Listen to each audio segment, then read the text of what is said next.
회사가 체질이 약해졌습니다. 그래서 1000명의 명예퇴직을 하고 1500억 원의 적자가 한 해 생기게 되었습니다.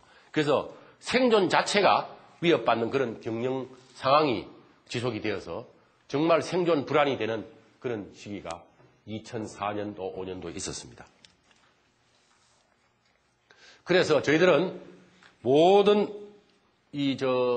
우리 가족들이, 우리 모든 종업원 식구들이 변화해야 된다. 그래서 위기에 대한 공감대가 형성되고 변화하고자 하는 전 구성원의 열망이 결집이 되었었습니다.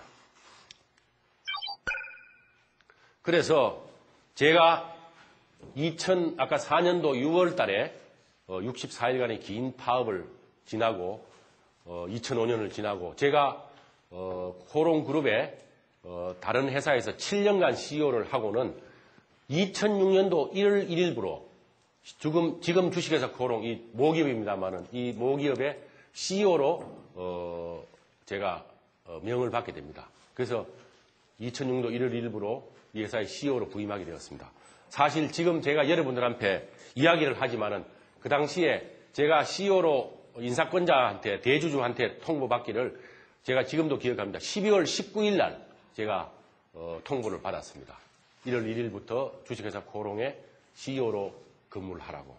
그때 저도 코롱 그룹에 그룹사에 근무를 했기 때문에 그 내용을 잘 알지요. 그래서 정말 앞이 캄캄하다 그러면 조금 과한 이야기인지 모르겠지만 굉장히 저 나름대로 어떻게 이 회사를 제대로 이렇게 어려운 회사를 제대로 된 회사로 만들겠느냐 걱정이 상당히 많았습니다. 그래서 제가 12월 19일 날 명을 받고 바로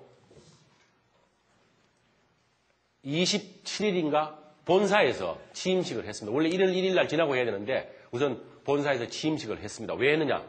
그 당시에 제일 우리 문제가 아까 공장이 여러 개 있었습니다만은 구미 공장이 저희들 주식회사 코롱의 주력입니다. 약 한 30만 평이 되기 때문에 거기가 아주 주력입니다. 거기가 제일 크기 때문에 거기가 잘 안 되면 회사 전체가 아주 어렵게 되어 있습니다. 그래서 제가 1월 1일 날 지나고 바로 구미 공장에 내려가야 되겠다. 저는 항상 제가 CEO로서 현장 경영을 주로 많이 강조하는 사람인데 그래서 제가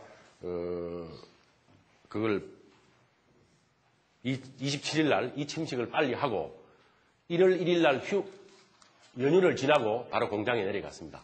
그 당시의 이야기를 제가 잠깐 이야기하면은 자, 제가 이 회사를 맡아서 어떻게 하겠느냐. 그 회사에 가만히 내용을 들여다보니까 제일 먼저가 노사 간의 갈등. 두 번째가 그 노사 간의 갈등에 의해서 여러 가지 사업의 혁신을, 경영 혁신을 못하는 겁니다. 사업을 바꾸지를 못하고 경영 혁신을 못합니다. 이게 사업을 바꾸려고 그러면은 사업을 팔기도 하고 M&A도 해야 되고 여러 가지 스크랩도 해야 되고 구조조정을 해야 되고 이런 여러 가지 있는데 그게 우리 소위 말하는 노동조합에서 동의를 하지 않으면은 그걸 하기가 굉장히 힘듭니다. 그래서 그런 여러 가지 문제가 있었는데 우선은 저는 제일 먼저 제가 이 회사를 제대로 만들기 위해서는 노사 간의 신뢰 구축이 제일 중요하다. CEO가 신뢰를 받지 못하면은 아무런 리더십을 발휘할 수 없다고 저는 생각합니다. 리더십이라는 것은 결국 모든 자기 구성원들, 가족들한테 신뢰를 받아야지만 리더십이 생기지 않겠나 저는 그렇게 생각했습니다. 그래서 우선 신뢰를 받으려면은 제 스스로 적은 거지만은 모범을 우선 보여야 되겠다. 그래서 회사가 어렵기 때문에 제가 모범을 보인다.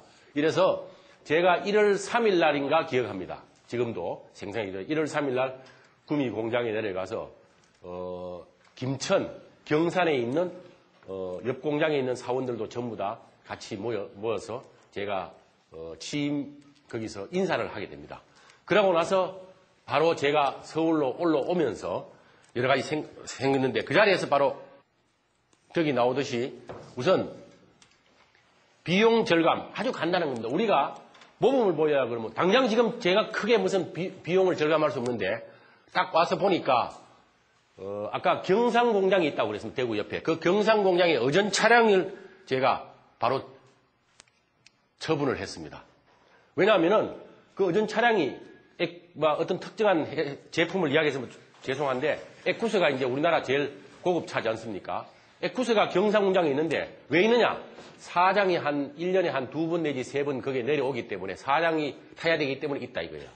그러니까 사장이 에쿠스 정도는 타야 된다 이거죠. 그래서 제가 이렇게 이야기했습니다. 자, 구미 공장차가 있고, 구미 공장차는 그 당시에 뭐 그보다 좀 낮은가 봐요. 급이 낮고 낮은데 그거 1년에 한 3번 쓰기 위해서 그거 둔다는 것은 너무 낭비다. 그래서 바로 팔아라고 제가 전화로 지적을 했습니다. 그래서 저는 이랬습니다.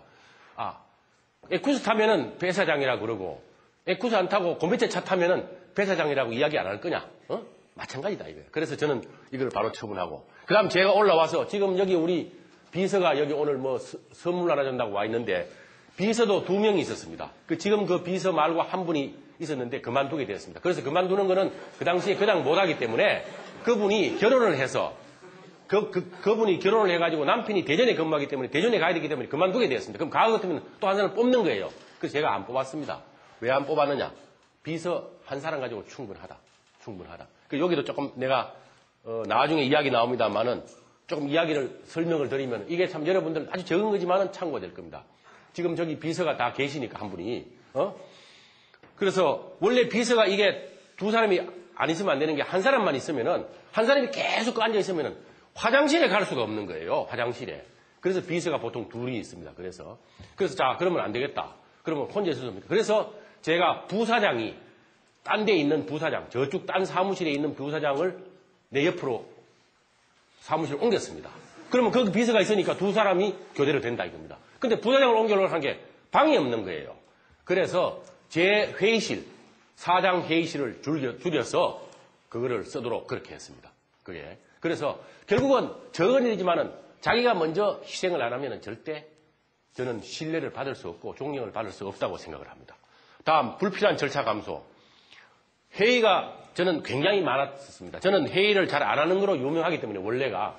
그래서 회의 시간도 굉장히 단축을 하고. 그 다음 CEO 영접업체 이건 뭐냐면 보통 CEO가 어디 해외 출장 간다 하면 총무에서 소위 말해서 공항에 나오고 이렇게 하는데 이거 전부 다 제가 일체 못 나오고 그랬습니다. 제가 75년도에 입사를 해가 뉴욕지사에 처음 가는데 그때 가보니까 미국 대통령들 갈 때 자기 가방 자기가 들고 다니더라고요. 그게 보니까. 그리고 미국에 있는 사장들이 보니까 연필을 자기가 깎더라고요. 제가 봤습니다. 그래서 이런 허례의식은 없애자. 이거는 제가 앞으로 영원히 그럴 겁니다. 저는 절대 그렇게 못하고 탈 수 있습니다. 그 다음 현장 결제.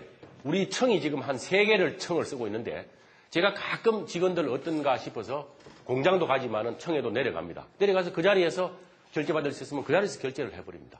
그걸 와서 사장실에 오고 이렇게 하는 어떤 회사라기보다도 특히 관내